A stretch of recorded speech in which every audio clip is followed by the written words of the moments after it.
Hello, friends. I'm glad you've joined me today to read a book together.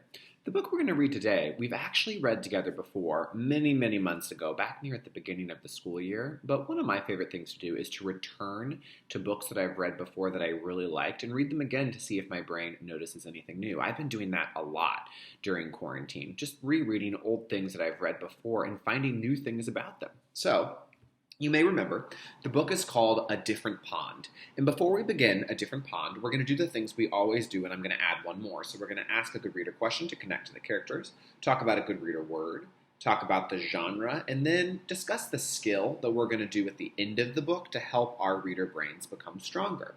So the good reader question for today is, does your family ever tell you stories from when they were young? Does your family ever tell you stories from when they were young? So when the adults in your life were kids, do they tell you stories about that? My mom used to tell me stories all the time about the different pets that she had in her family. So one of her brothers, my uncle, is actually a veterinarian now, and he was always interested in animals. And they had lots of pets while they were growing up. Some of the pets they had were animals that you don't typically keep as pets. The one that I think the most interesting was they actually had a pet crow for a period of time that had injured a wing, and after they nursed it back to health, they kept it as a pet for some time before it flew back into the wild. So she told me that story about their pet crow a lot. Does your family ever tell you stories from when they were young? Think about that. And with someone near you, if you're able, pause this video and share one of the stories that your family has told you from when they were young. Great. Thinking about family members that we have and how they've had lives before us can help us better connect to the characters in this story. A word that will help our reading brains understand this story is I say, you say, crappy. Crappy. Let's count it out. Ready, set, count. Crappy. Tap it on your nose. Crappy. How many parts was that? That's right, 2. In this book, a crappie is a kind of fish, and that's going to be an important word to help you understand things that are happening in this book. The genre of A Different Pond is fiction, meaning that the author writes fiction to tell us a story about characters in a setting that usually get into a problem and that it's solved somehow. So this is a fiction book. Now, lastly, the skill we're going to practice when the story is over to help make our reading brain stronger is the one we've been doing for some time now, working with I Say, You Say, Venn diagrams, where we compare things that are the same about one text to another text, or contrast things that are different about one text from another text, and use the Venn diagram as a place to record our thoughts. So, as we're reading, just know that when we're done, you're going to do a Venn diagram where you compare and contrast A Different Pond with another book. So you may be thinking about text-to-text connections that you have to help support you doing that when the book is over. Let's move to the front cover. A Different Pond. I'm going to notice some identities, being that I've read this story before. Actually, we all have. So the family identity of these characters is that there's a dad and his son. Their race identity is Asian. And we know that May is Asian American and Pacific Islander Heritage Months, which is one of the reasons we chose to read this story. The author and illustrator of this book are also folk who have Asian race identities. These characters, their ancestors are from Vietnam, and you can tell from looking that one of their interests in their heart, body, and brain is fishing. And I know that because the dad's holding a fishing pole and they're keeping a bucket beside them. I wonder why they have a bucket. And the author already told us an important setting detail in the title with pond. So I imagine they're at a pond fishing. Let's begin. A Different Pond, written by Bao Phi and illustrated by T. Bui.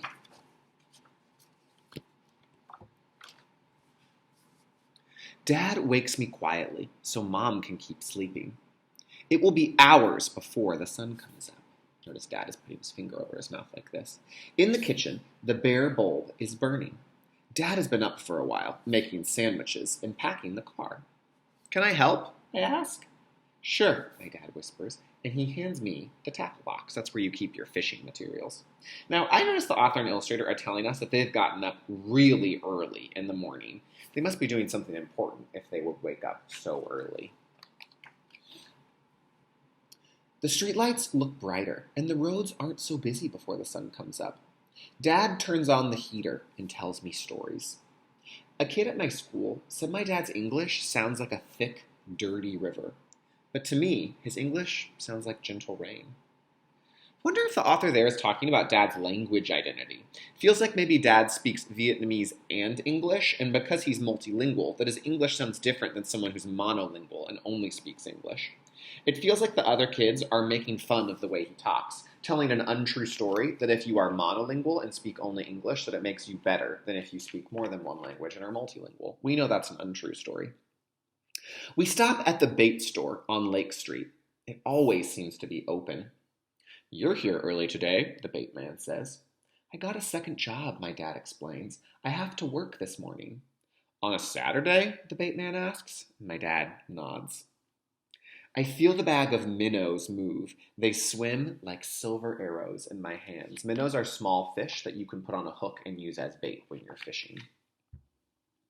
It's still dark when we get to the pond. We park the car and climb over the divider between the road and the trees. My dad holds my hand and walks ahead through the tangle and scrub. "Step where I step," he says. I'm thinking about what Dad told the bait man. "If you got another job, why do we still have to fish for food for the family?" I ask. "Everything in America costs a lot of money," he explains. I feel calluses on his hand when he squeezes mine. Calluses are when your skin gets rough because you've used your hands a lot. I hear the author talking about the family's class identity. Their family doesn't have enough access to money for food, so instead they go fishing and use the fish that they catch to cook dinner. Sometimes a Hmong man is at the pond. He speaks English like my dad and tells funny jokes. Sometimes there's a black man there too. He shows me his colorful lure collection. But this time, it's just me and my dad. It is a little bit cold. I rub my hands together, yawn, and look up to see familiar stars like freckles.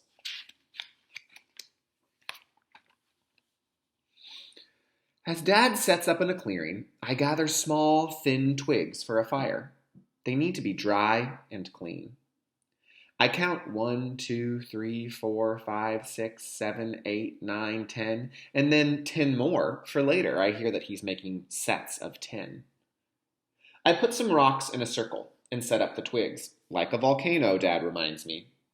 I set one end of each twig down, the other up, leaning them in so they rest against each other and hold each other up. I get it to light with just one match. Dad nods. I see the boy knows how to do a lot of different things. He knows how to make sets of 10, he knows how to build a fire, how to start that fire, and the illustrator shows us that he feels proud of all the things that he knows how to do. "You want to put the minnow on the hook?" Dad asks. I want to help, but I shake my head no.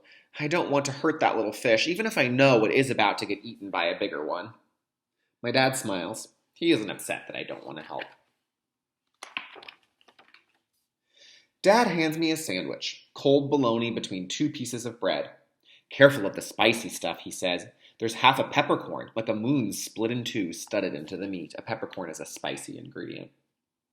"I used to fish by a pond like this when I was a boy in Vietnam," Dad says, biting into his sandwich. "With your brother?" I ask, and Dad nods and then looks away. Dad tells me about the war, but only sometimes. He and his brother fought in the war in Vietnam, side by side. One day, his brother didn't come home.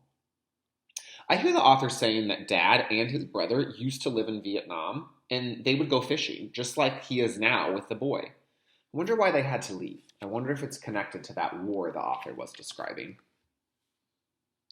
The bobber dips in the dark, and Dad pulls. "Got one," he says, almost shouting. "It's a crappie, and soon another." "Can I help?" I ask.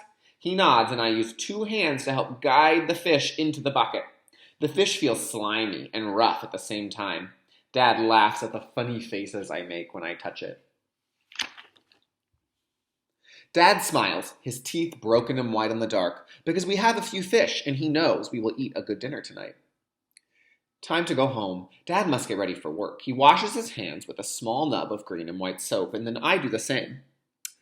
I look at the trees as we walk back to the car. I wonder what the trees look like at the other pond in Vietnam, where my dad comes from. I wonder if thinking about the pond in Vietnam makes the boy feel connected to his dad and his ancestors who were also from there. By the time we get home, the sunlight coming through the windows is just a faint tint, blue and gray instead of gold. At home, Mom looks tired, but she smiles at the fish we've caught in the big white bucket. My dad changes his clothes and gets ready to go to work. Pats me on the back and says to Mom, our boy did a good job with the fire today. You learn so quickly, Mom says. Then she asks me to help with the fish because she has to go to work too. I'm sad that she and Dad must leave, but not too sad. I know that later on they will both come home. Look after your baby brother, Mom reminds my brothers and sisters. She means me. Then she gets on her bike and goes to work. I'm not a baby, I think to myself. I helped catch us dinner. Tonight, when we are all home, Dad will put rice in the rice cooker, and Mom will fry the fish on both sides until they're both crispy. I will bring out the jar of fish sauce that has flecks of chili pepper and carrots floating on top. At the table, my brothers and sisters will tell funny stories, and Mom will ask about their homework. Dad will nod and smile and eat with his eyes half closed. Good fish, he'll say to me. I hear the author describing what will happen when the boy's family gets home from work and makes the fish for dinner. It sounds like the boy is looking forward to this dinner a lot. I wonder why. And at bedtime I'll smile and nod, and when I sleep, I will dream of fish in faraway ponds. A good reader question for you today. The good reader question is, what is Dad thinking about as they fish? What is Dad thinking about as they fish? Now remember that you'll use evidence, whether something that the author wrote or the illustrator drew, you'll use evidence to prove why you know or think you know what Dad was thinking about as they fish. So if you're able, pause this video and discuss this question with someone near you. What was Dad thinking about as they fish? Good. Remember that making inferences, thinking about what the author was telling you and not telling you what would make sense in the story, will help make you a better reader. My answer to that question is that Dad was thinking about the home he had left in Vietnam. And I know that because the author wrote he was making a comparison. The author wrote, he said, I used to fish by a pond like this one when I was a boy in Vietnam. So that would make sense that if it triggered a memory for him, that's what he would spend his time using his brain to think about. I wonder what your answer was. So the last thing we're going to do today, as I discussed, is use an I say, you say Venn diagram to compare things that are the same and contrast things that are different between a different pond and another book.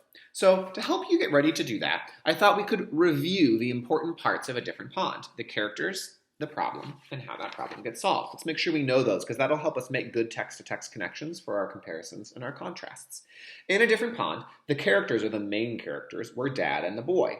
They were both Vietnamese. The dad's age identity was a man and his gender identity. We know that he works really hard, and we hear that because the author told us about his different jobs and the calluses on his hands. And we know that he likes to fish. We see that in the illustrations and in the dialogue that he talks about. For the boy, we know his age and gender identity is that he's a kid. And that we also know that he learns things quickly. We see that when the illustrator shows him making the fire after he's practiced it and getting it started with one match. We also know it because the author says Mom has a piece of dialogue where she says, you learn things so quickly. So we know that about the boy's heart, brain, and body. The problem in the story was that Dad misses Vietnam and the boy has never been there before. So they're trying to connect with each other about that memory, but they don't share it.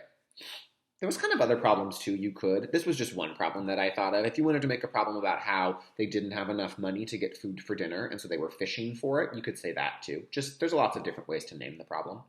And the way that my problem, or the problem I wrote about, got solved was that Dad teaches the boy to fish, which reminds him of Vietnam. They have those memories together.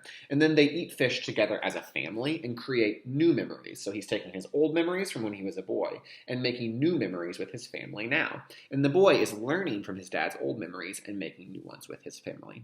So those things might get you started to help you compare and contrast a different pond with another book that has something in common, some things that are different. Or you might take it a different direction, and that's fine too. So whichever book you choose, whichever text you choose, just make sure you're using a Venn diagram to compare and contrast a different pond with another text. If you need help, feel free to reach out to your teacher for ideas.